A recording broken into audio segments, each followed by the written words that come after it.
subtraction of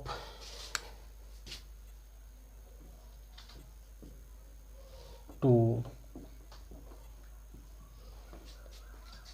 vectors.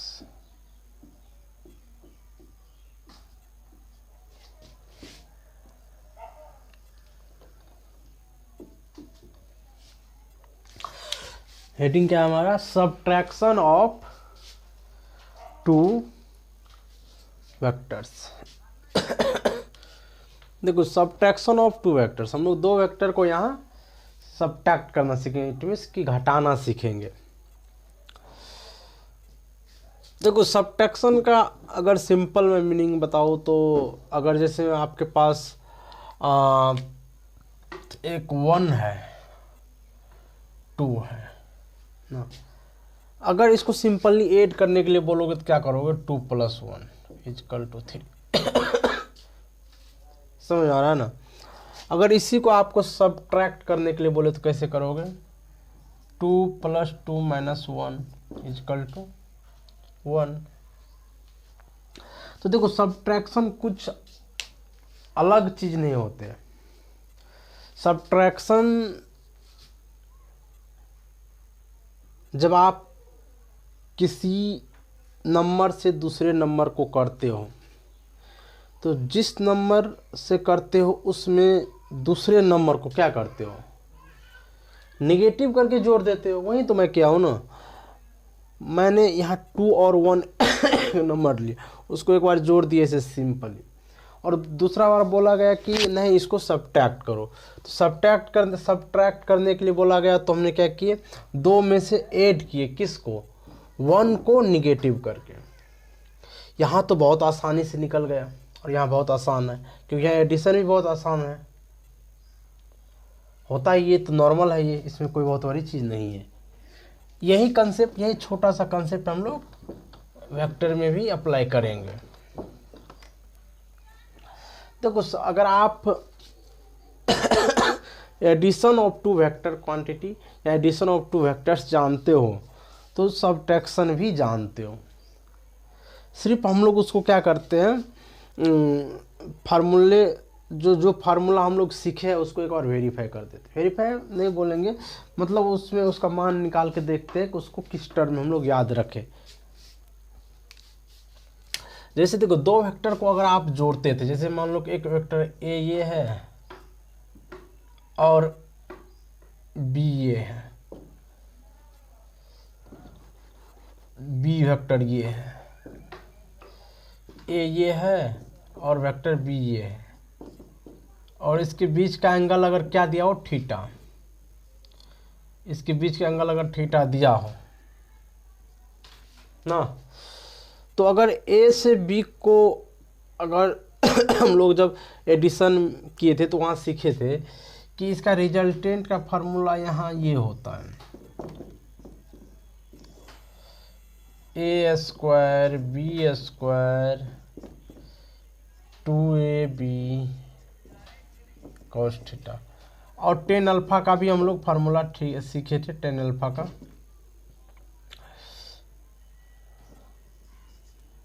b sin theta by a + b cos theta, यही सीखे थे। Special type और भी देखे थे, लेकिन उस पर उतना बात नहीं करें। तो बेसिकली यहाँ ये क्या था? थीटा। यहाँ जो ये थीटा, ये क्या है?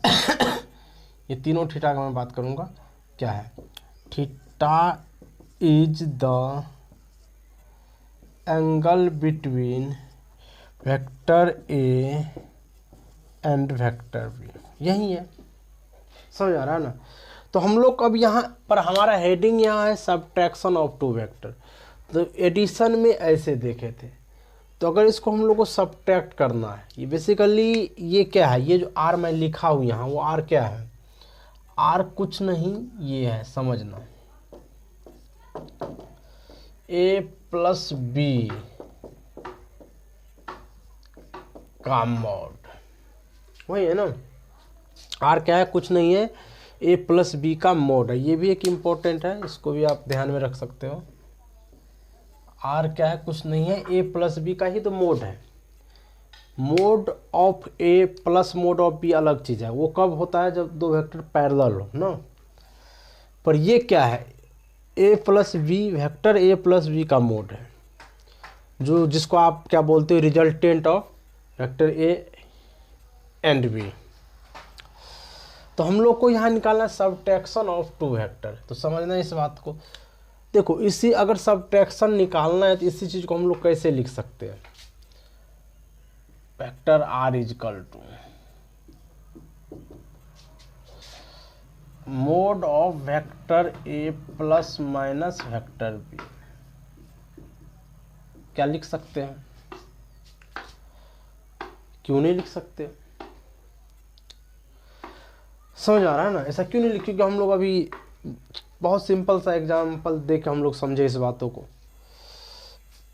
तो अब है, हम लोग देखेंगे कि यहाँ जो ये थीटा, ये angle between vector A and b है। थीटा क्या है? Angle between vector A and B.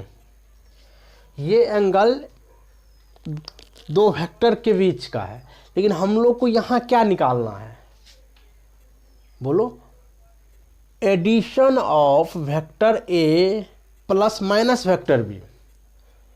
समझ आ रहा है ना? तो अगर हम लोग को ए वेक्टर ए में प्लस करना है, किसको?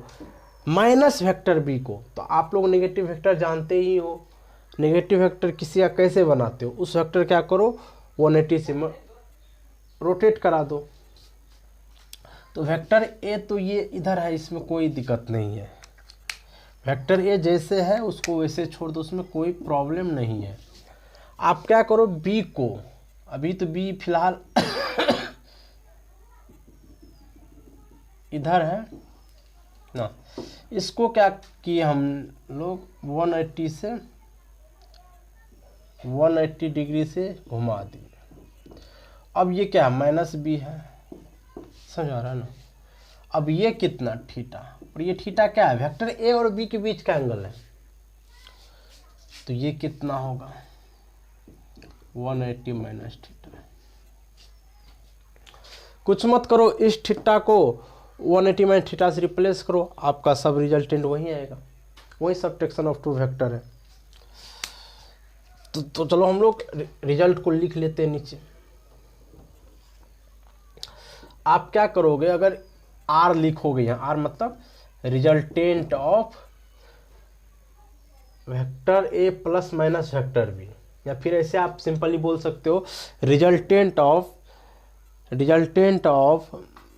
Vector a minus vector b. आप दूसरे टर्म ऐसे बोल सकते हो मैग्नीट्यूड ऑफ रिजल्टेंट। समझ आ रहा है ना? Vector a minus vector b. तो आप इसको क्या करोगे, मतलब इस फार्मूले में हम लोग रिप्लेस करते हैं, A square B square plus 2a B cos 180 minus theta. देखो cos 180 minus theta, cos 180 minus theta जो होता है वो माइनस cos थीटा होता है। ये सब आपको पता होना चाहिए।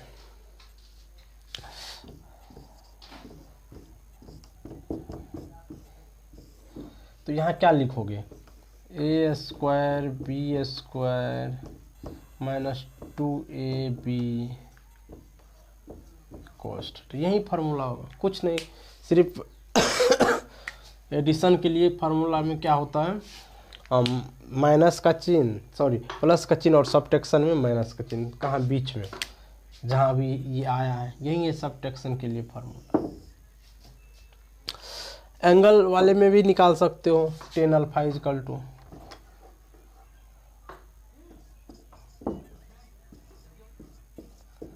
देखो बी साइन 180 माइनस थीटा, और sine 180 minus theta sine theta ही होता है।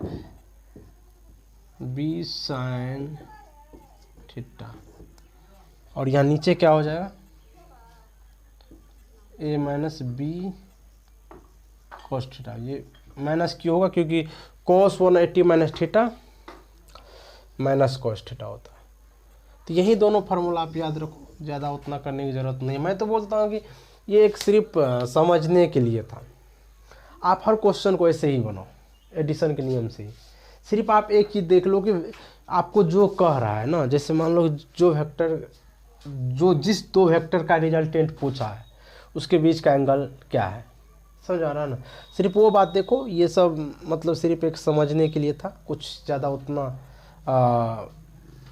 बहुत इम्पोर्टेंट नहीं है। ये इम्पोर्टेंट था जो हम लोग पिछले क्लास देखे।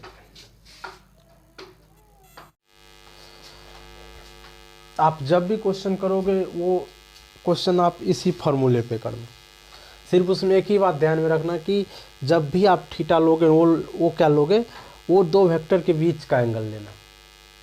अगर a प्लस बी के है तो a और b के बीच का, और a माइनस बी आपसे निकालने के लिए पूछा गया तो a माइनस बी के बीच का। जैसे मान लो यहाँ क्या है, a मतलब वेक्टर a और b के बीच का एंगल थीटा है, तो यहाँ a माइनस बी के बीच का एंगल कितना, 180 थीटा। ये हमेशा होता है। इस पर हम लोग एक छोटा सा क्वेश्चन देखते हैं।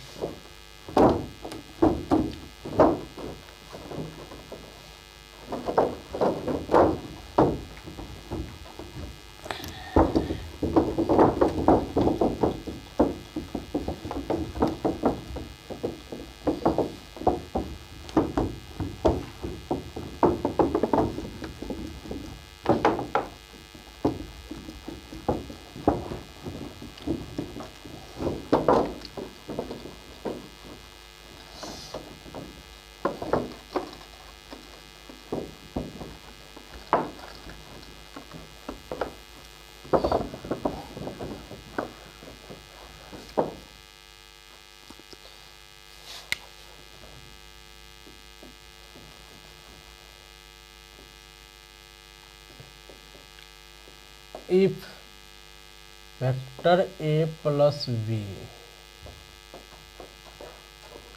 का मोड क्या है, यदि वेक्टर a प्लस बी का mod equal to vector a minus b का,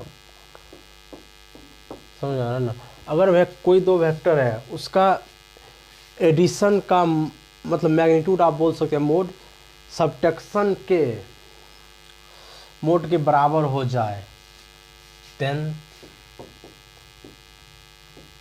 फाइंड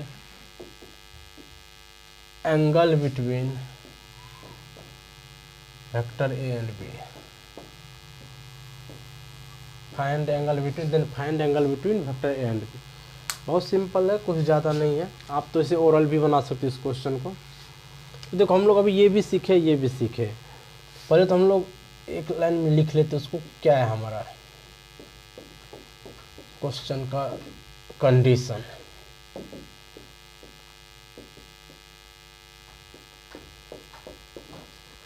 देखो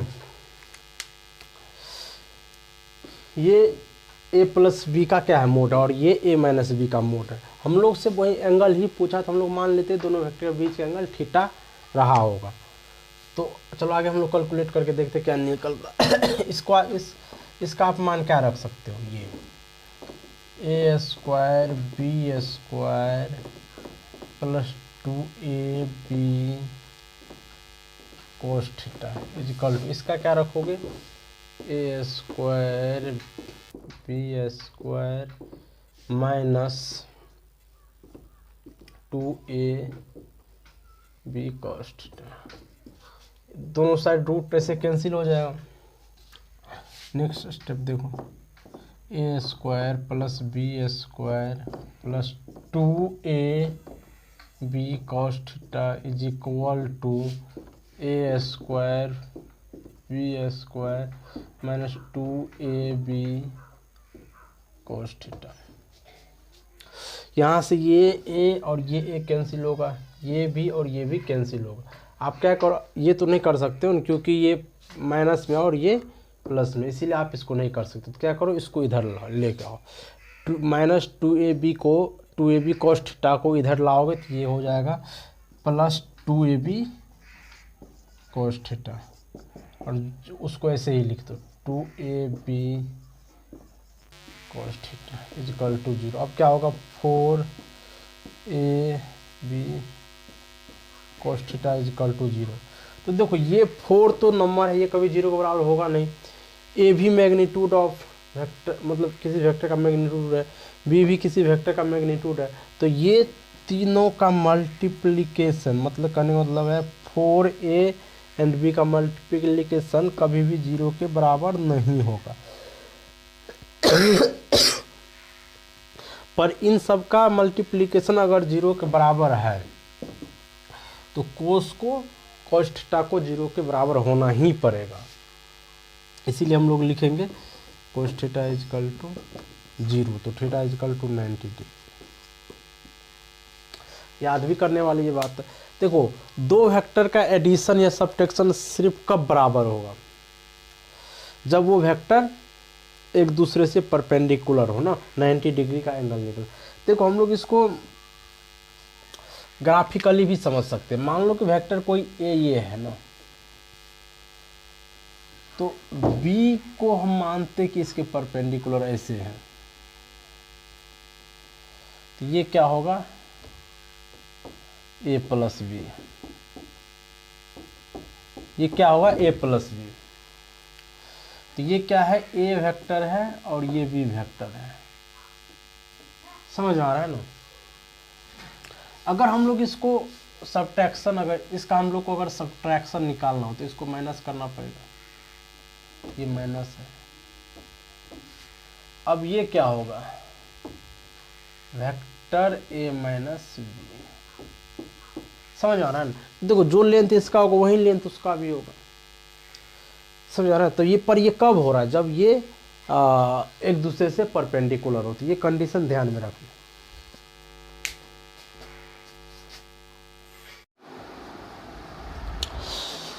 हाँ, नेक्स्ट हेडिंग डालो, parallelogram law of vector addition. देखो ये कुछ अलग नहीं है, ये same triangle law of vector addition के ही जैसे है। वहाँ हम लोग क्या करते, कोई दो वेक्टर लेते थे, उसके मदद से एक ट्रायंगल बनाते थे। और यहाँ हम लोग क्या करेंगे, एक दो ही वेक्टर की मदद से एक पैरेललोग्राम बनाएंगे। अंतर सिर्फ इतना ही है। हम लोग vector law of triangle law of vector addition में सिर्फ हम लोग एडिशन मतलब एड वाले फार्मूला निकाल देते हैं, सब्ट्रैक्ट वाले बाद में देखते। पर यहाँ हम लोग दोनों साथ में ही निकाल लेंगे। दोनों लॉ में सिर्फ इतना ही अंतर है, मतलब दोनों के लिए सिर्फ कितना, कुछ अलग नहीं है, triangle law of vector addition ही है। समझ आ रहा है ना।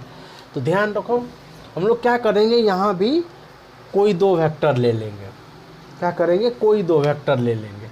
मान लो कि वेक्टर ए ये है और वेक्टर बी ये, और दोनों वेक्टर के बीच का एंगल अभी भी थीटा ही है। वेक्टर ए ये है और वेक्टर बी ये है, दोनों का बीच का एंगल कितना है, थीटा है। तो अगर हम लोग इसके मदद से क्या करें, एक पैरेललोग्राम बनाना चाहे तो कैसे बनाएंगे। देखो पैरेललोग्राम का मतलब क्या है कि opposite side equal and parallel होना चाहिए ना। तो वही हम लोग यहाँ फंडा अप्लाई करते हैं। मान लो वेक्टर ए ये है, तो ए जैसे है उसको पहले ऐसे बना दो, कोई दिक्कत नहीं। बी भी जैसे था उसको भी अभी वैसे ही बना दो, कोई दिक्कत नहीं है।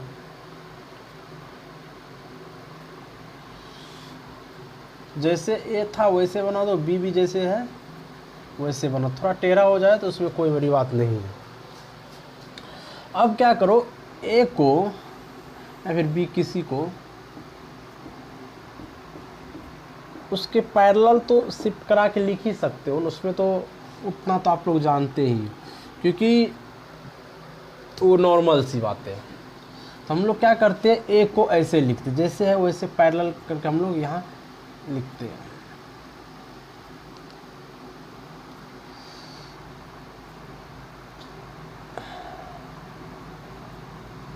बी को हमने क्या किया, यहाँ लिख दी।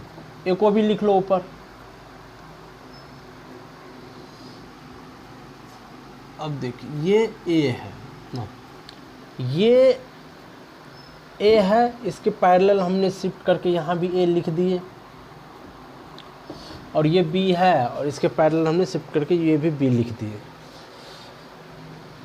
वेक्टर ए और बी के बीच का एंगल यहाँ कितना दिया है, वेक्टर ए और बी के बीच का एंगल यहाँ ये होगा, क्योंकि यही तो टेल मिलेगा ना दोनों का, तो वो कितना होगा, थीटा है, और यहाँ भी थीटा ही होगा।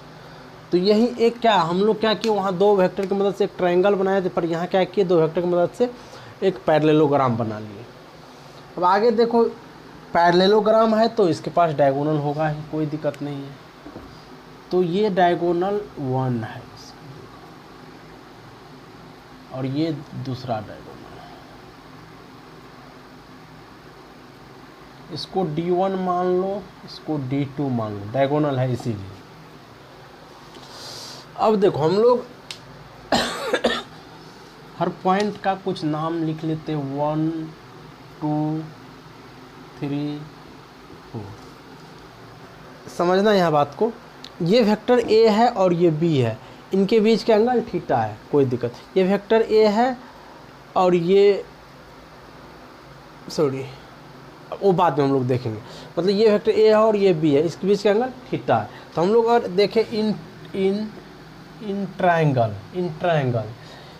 1 2 3, इन ट्रायंगल 1 2 3, तो देखो 1 2 समझ आ रहा है ना, मतलब वेक्टर ए का इन ट्रायंगल 1 2 3 में वेक्टर ए का हेड पे वेक्टर बी का टेल मिल रहा है, और डायगोनल जो D1 है उसका टेल फर्स्ट वेक्टर के टेल से मिल रहा है और लास्ट वेक्टर के हेड से। तो हम लोग ऐसे कंडीशन कहाँ पर रहते, वेक्टर लॉ में। वेक्टर लॉ में ये हम लोग सीखे थे कि अगर कोई वेक्टर ऐसा हो जिसका हेड लास्ट वेक्टर के हेड से और टेल फर्स्ट वेक्टर के टेल से मिला हो, तो वैसे वेक्टर उन दो मतलब जितने वेक्टर हो उनका रिजल्टेंट होता है। तो बेसिकली अगर आप इन ट्रायंगल ए 1 2 3 में देखोगे, ए वेक्टर ए प्लस बी का रिजल्टेंट कौन है, डायगोनल है। कौन सा डायगोनल, जिसको हम लोग D1 नाम दिए है। तो देखो हम लोग यहाँ D1 इक्वल टू ऐसे लिख सकते हैं, वेक्टर ए प्लस वेक्टर बी। तो हम लोग अगर इसका मैग्नीट्यूड पूछे तो वो कैसे करेंगे, ऐसे सिंपल, क्योंकि इसके बीच का एंगल हम लोग को पता है थीटा है। तो A square plus B square plus 2a B cos theta. तो क्या यहाँ एक डायगोनल जो है किसका, एक डायगोनल किसका, पैरेललोग्राम का, क्या एडिशन ऑफ टू वेक्टर दे दिया, हाँ मिल गया। अब देखो अगला, इन ट्रायंगल 1 3 4, इसमें देखना 1 3 4, इसमें देखो बी का जो वेक्टर है, सॉरी 1 3 4 नहीं देखें क्योंकि हम लोग को ये डायगोनल को कवर करना होगा ना। 1 2 4 हम लोग 1 3 4 से हम लोग फिर तो वही डायगोनल आ जाता ना। हम लोग को क्या निकालना, भी इस डायगोनल में रिलेशन निकालना है। तो इसीलिए हम लोग कौन सा ट्रायंगल ले लिए, इन ट्रायंगल 1 2 4 में। देखो 1 2 4 में देखना ढंग से, ये वेक्टर ए है, ये 1 2 जो लिखा है वो ए है, उसका हेड D2 वेक्टर से टेल से मिला है। तो आप नियम लगाओ जो वेक्टर एडिशन का नियम है, ए वेक्टर प्लस D2 वेक्टर। अब देखो बी वेक्टर जो है उसका टेल फर्स्ट वेक्टर के टेल से और लास्ट वेक्टर के हेड से मिला है, इसीलिए ये क्या है, इसका रिजल्टेंट है। हम लोग को तो बी और ए वेक्टर दिया ही था, निकालना क्या था, D2 वेक्टर मतलब डायगोनल वेक्टर। तो क्या होगा डायगोनल वेक्टर बताओ, vector b minus vector a. समझ आ रहा है। तो इसका अगर आप मैग्नीट्यूड लिखोगे D2 का, तो वो क्या होगा देखना, वो होगा सिंपली हम लोग जानते हैं। आप क्या करोगे, बेसिकली ए और बी अभी आप मतलब किसके बीच का एंगल लेना पड़ेगा, वेक्टर बी माइनस ए का।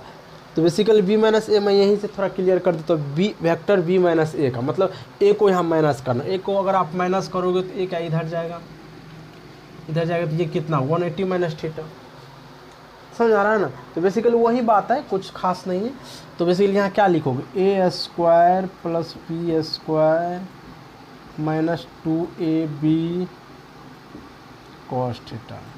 मैंने माइनस क्यों यहाँ ले लिया, क्योंकि आप क्या करोगे, थीटा का मान यहाँ से कितना रखोगे 180 माइनस, यहाँ यहीं पे क्या करोगे, थीटा का मान 180 माइनस थीटा जब रखोगे तो माइनस कॉस थीटा देगा, इसीलिए मतलब माइनस का चिन्ह आया। आप लोग यहाँ वो वाले फार्मूला भी निकाल सकते हैं, जैसे मान लो कि आपसे पूछे कि d1 वेक्टर या d2 वेक्टर जो भी है, d1 वेक्टर जो है ए से अल्फा एंगल बना रहा है, tan अल्फा क्या होगा, वहीं सब रिपीट है, सिर्फ नाम का ये क्या है अलग लॉ है, पैरेललोग्राम लॉ ऑफ वेक्टर है, सब ट्रायंगल लॉ का ही जो चीज़ हम लोग सीखे वही यहाँ हम लोग लिखते हैं सिर्फ, और कुछ नहीं करते। तो क्या हम लोग यहाँ लिखें b sin theta by a plus b cos theta. यहाँ भी हम लोग क्या करते हैं, बेसिकली रिजल्टेंट तो d2 है ना, तो d2 बेसिकली a के साथ कैसे एंगल बनेगा, इसके लिए a का हेड ये है तो इसको आगे बढ़ाना होगा ना, तो वो जो एंगल बनेगा वही बनेगा, हम लोग उसको मान लेते बीटा, तो अल्फा इधर मान चुके हैं। तो क्या होगा b sine theta by a minus b cos theta. हाँ, पर ये सीखना क्यों ज़रूरी है, मैं वो थोड़ा एक्सप्लेन कर देता हूँ। सीबीएसई बोर्ड या फिर जो भी 11th के बोर्ड होते हैं, लगभग 90% चांस है कि ये सवाल 5 नंबर में आते ही हैं आपके बोर्ड में। तो ये एक इम्पोर्टेंट था। दूसरी बात है कि ये क्यों पूछा जाता है बोर्ड में। देखो, हमने triangle law of vector addition में 2 वेक्टर को जोड़ना सीखा, उसके बाद एक हेडिंग दी है कि सबट्रैक्शन ऑफ 2 वेक्टर, तो हमने सबट्रैक्शन सीख लिया। पर parallelogram law of vector addition क्या उन दोनों को एक साथ ही साइमल्टेनियसली एक्सप्लेन कर देता है, इसीलिए ये इम्पोर्टेंट है। और ऐसे ही क्वेश्चन को बोर्ड वाले अरेंज करके पूछते हैं बोर्ड के एग्ज़ाम में, तो ये बोर्ड के नज़रिया से बहुत इम्पोर्टेंट है। क्वेश्चन बनाने के लिए तो हम लोग ये भी आप अप्लाई कर सकते हो, कोई दिक्कत नहीं, ट्रायंगल लॉ से भी बनता है, सबसे बनता है question.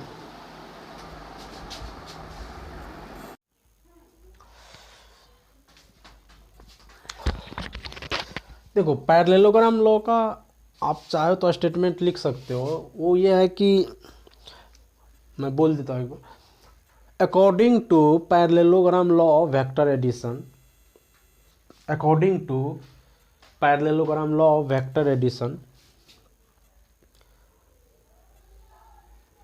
the one diagonal of the, according to parallelogram law of vector addition, one diagonal of the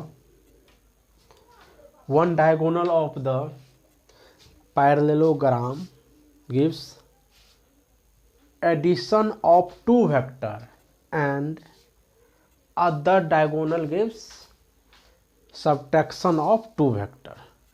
यही है।